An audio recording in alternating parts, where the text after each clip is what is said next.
To tonight's panel, Louise Elliott, HR consultant and Hobart City Councillor, and Will Kingston, host of Australiana.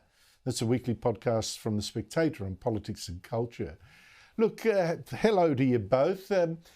Start with you, Will. A separate child protection system just for people or children of people identifying as Aboriginal. Maybe only even one of their parents identifies as Aboriginal, and with different standards of danger and care. Your reaction? Well, it's very concerning, Andrew, and I think you are right. I think this is a precursor to the voice, unfortunately, where more and more policy areas will be split down the middle on the basis of ethnicity. That's wrong in principle, but I think you've just alluded to something there, which is the elephant in the room, which is the problem of self-ID, where there is just no way that this won't be taken advantage of by people who want to get preferential treatment. We've seen this problem by analogy when it comes to women's prisons and people taking advantage of that system. I can't see how this won't be a similar case. And what that does is it completely erodes trust in both the care sector, in our judicial system, and more generally, I think it will just lead to more division, which this voice vote increasingly seems to be leading to. Oh, look, I totally agree. But Louise, what worries me most about this, not just the principle, the apartheid and all that, which, it's that children, I think, will be put in danger. Absolutely. I mean, we all want the best for our kids of all races, all nationalities.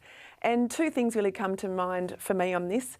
To put something like this forward, you would have to have certainty that this is going to be a miracle and address all of the issues, because otherwise it is literally just a race-based pathway, a separate pathway based on race. And I really think that this is a really concerning situation from the perspective of having Australians being split with two separate pathways for juvenile justice, where people, like Will said, will just then start to think, well, I'm going to opt in to the pathway of least resistance, the pathway that gives me the smoother ride. And we don't want that sort of things happening. If anything, we should be looking at what the recommendations can add to our current way of working. But Australians are one country, we're one people, we need to work under one justice system. Unfortunately, you're sounding like a voice from the past now, Louise. I think we're rapidly moving into a different terrain where it's all separate.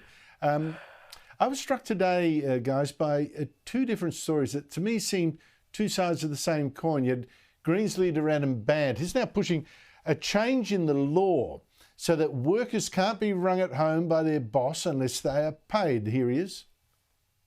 People need to be able to switch off when they clock off. When people go home from work, they shouldn't have to answer phone calls or emails or texts from their employer if they're not getting paid for it.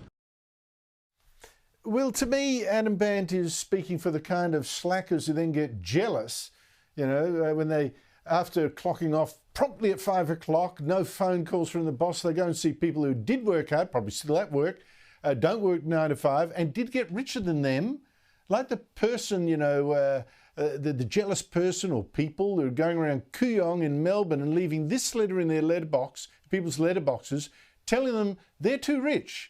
They should give up their second car or their investment property because the more you have, the less there is for others. And at the moment, you're taking more than your fair share. History teaches us that wealth inequality breeds resentment and anger. And then we'll see unrest and violence if it gets out of hand.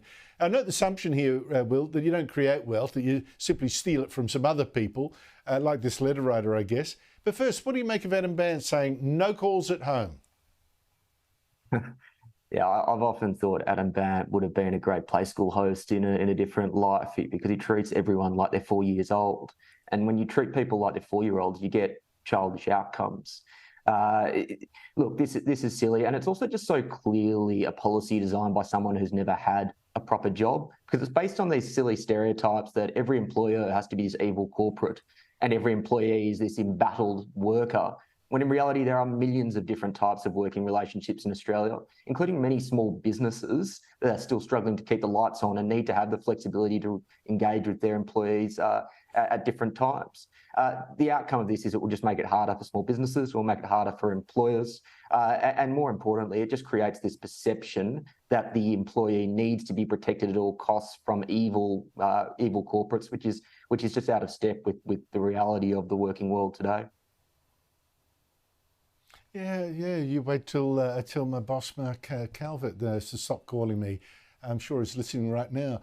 But to this letter now that's being left in letterboxes, Louise, I couldn't believe it. I mentioned it to you, and you say there's been a similar example in Hobart now. Someone hanging a sign on some B&B property, scolding the owners of this property could have been rented instead by a poor family. What do you think is going on?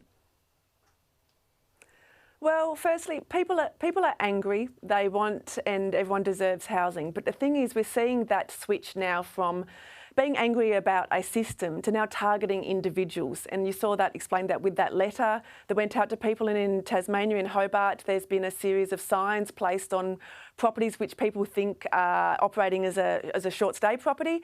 And that switch to targeting individuals, I think, is really unhealthy. And the letter there where it talks about unrest and unjust, that's an underlying threat in my mind. And I think that really needs to be nipped in the bud, because people have a right to feel frustrated at the current system, and there's ways to go about that. Express your views to politicians, petitions, things like that.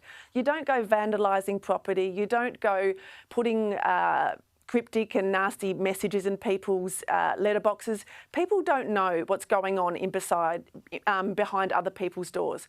For example, we don't know what people are in financial troubles, having business issues, health issues. I mean, imagine getting a sign on your front door, a letter in your letterbox, and you're going through cancer treatment or grieving or some other sort of economic strife. People really need to think about, they have a concern with the system, but let's not start demonising individuals. That's just completely inappropriate.